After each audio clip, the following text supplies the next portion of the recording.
Shalom. This week's Sedra is Sedra Shemini. In a blog post on World Crunch, Bettina Weber wrote, Online dating sounds so nice and efficient and contemporary. So what if it's not romantic? What is these days? Everyone knows at least one couple who met online, and the stigma of the practice has all but disappeared. It seems like online dating allows us to be strategic about our love lives, leaving nothing up to fate. While once taboo, online dating has become acceptable. Taboo is a heady concept and one that deserves examination. This Dvar Torah will show that while taboo is a popular notion, it is not an authentic Jewish one.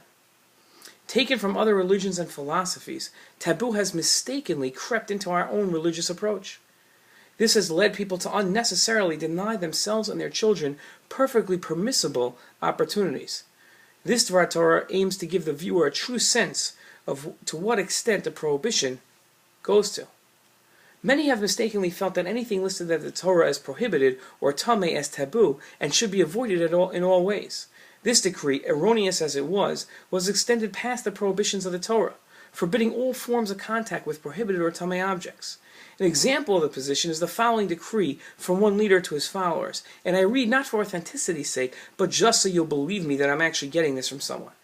It would be advisable to use illustrations only of pure subjects. When choosing toys for infants, buy only representations of kosher animals. Children illustrations and booklets must only have kosher animals. I kid you not. In our Sedra, we find kosher and non-kosher animals listed. One well-known kosher animal is the pig, and I quote from our Sedra, this time for authenticity's sake. The pig, because it has a cloven hoof that is completely split but will not regurgitate its cud, is unclean for you. The Torah forbids eating the pig, but doesn't state that we shouldn't give our children toy pigs to play with.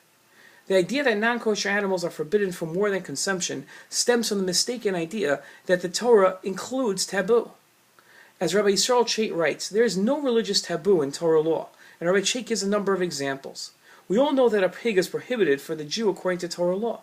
Yet in Dvar, we read that when the Jewish people enter the land of Israel, they will find homes filled with all kinds of good things which they will be able to partake of.